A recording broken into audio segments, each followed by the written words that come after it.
weeks ago, I was working with a client with a particular relationship dynamic that I felt like would be helpful and interesting to talk about and share.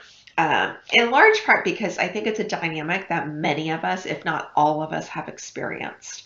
And so the dynamic is that there is a person in your life that creates a great deal of emotional chaos, and or they have an emotional chaos in their field, in their experience, and they tag you in to their emotional chaos.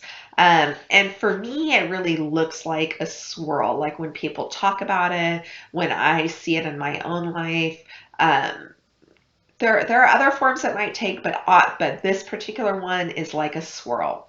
And in the client session, the image that came up was really being pulled down the emotional drain or toilet, if you will, that just when you get tagged in, you're in this dynamic of swirling that feels really hard to get out of, and you know is not going anywhere positive, that it just feels awful, and resolution is not going to be um, a win-win. Like it doesn't feel like there's a resolution that's going to be awesome. You're just stuck in this swirl of not problem solving, but energetic emotional chaos. And in this particular situation, it was like there's a tit for tat. Like, I said this, you did that. No, you did that. No, that's not what I did. I can prove that I did it this way. And when it is emotional swirl, those that tit for tat never leads anywhere productive. And I know almost everybody has probably had arguments, conversations, experiences where that happens, where you just get sucked in to this dynamic that is not life enhancing and doesn't lead to resolution. So what do you do? Like, what's the solution? And for many people, this is a dynamic that goes on their whole life. They don't know that dynamic can be any different. For people who've done a lot more work and have more awareness around it, they tell me, I just cut those people out of my life. Like, they're just gone. But this does happen, especially if it is a dynamic that you're meant to resolve or that you need to work on or you have a lesson in or something that you need to heal from this particular dynamic. Then there's going to be a person in your life that you cannot get away from. It may be a family member, it may be a work colleague that you don't have the choice. You have to work with them. They're going to show up, they're going to be in your experience. And so, how do you change that relational dynamic?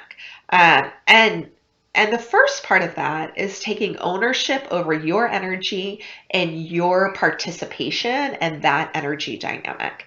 And so that's really the work that I do, right? Owning your own energy. How do you get so strong in your own energy? How do you get so healthy in your energetic field? How do you take care of yourself so well that you have no need to get sucked in to somebody else's emotional chaos, right? So it definitely starts there. But it can be hard to even understand what that is if emotional chaos is a part of your daily life or a part of this relationship dynamic that you're like, oh, my relationship with my mom is always going to be like this. This is just the way it is. Or whoever that person might be, that there's nothing you can do about it. And I mean, the truth is, your experience can change.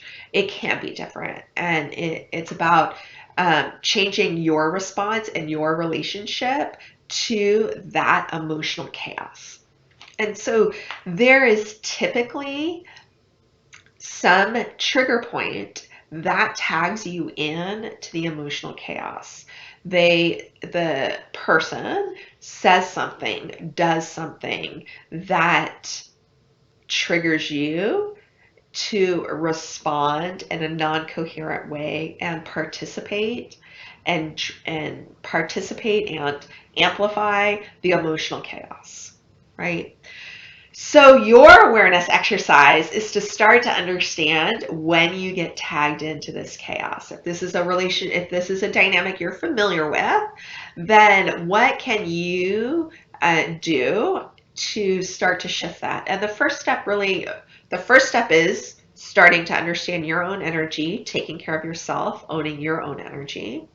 And in that, starting to see when you get tagged into the emotional chaos. So um, it is at that point when you can start to say, oh, it's when they said this that I felt driven and compelled to respond. And whatever that is, start to explore it. Start to get curious about it. Um, if you have knee-jerk reactions that are like, "Well, I had to do it that way. I had to. It just I couldn't make it any other way." That is an indication that maybe you need to dig a little bit deeper and suspend that belief structure and just start to question, just start to get more curious. Did you really have to respond that way? Was there something else that you could have done? Is there something else at play? And so in my sessions with clients, this is what I do in coaching with them through that. But you are also able to do it in your own reflection and in your own reflection exercises. So hopefully this is helpful so that you can understand some of the first steps in changing that dynamic around emotional chaos and emotional swirl that can help you stay true to your own energy, your own purpose, and your own focus, so that you can be happier, more joyful. And and it isn't easy. Like, it is hard. These are dynamics and situations that um, may be long serving dynamics, long-term relationships. So shifting them and changing them can feel very uncomfortable, can feel scary, can feel almost impossible. But the good news is when you do it, um, the relationship and dynamic changes. Like, the two results that I see most often is that one, when you no longer get tagged in, like when you can resolve your trigger and you no longer get tagged in to the emotional chaos, right? Then the emotional chaos usually never comes to find you, because you're not going to play the game. You're not going to amplify that emotional chaos or that experience. And, it may take a little while for that to happen, um, but it does happen. And then the other option that occurs, or kind of the other thing that happens, is that when the other person is also ready to change the dynamic, when your response changes, when your energy changes, then the emotional chaos dissipates. And that's the best, because then you have a new level of relationship. You have a new level of relating. And particularly for family members, like, that's awesome. Um, for partners, that's awesome. And it creates a deeper relationship and just a more joyful life, right?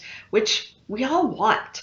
So hopefully that provides you some incentive to question a little more, maybe step outside your comfort zone, so that your experience changes and is better. If you have any questions, just direct message me. Also, put your comments and responses down below in the chat. I'd love to hear from you and what you think about it and what your own experience is, right? I look forward to hearing from you. Thank you so much for watching. If you'd like to find out more information about me or my offerings, please check out my website, danashamas.com. And don't forget to sign up for the newsletter. I send them out weekly with tips, insights, rituals, meditations, personal updates, special events, and offerings. So I know you don't want to miss out. Thanks again for watching, and I look forward to connecting soon.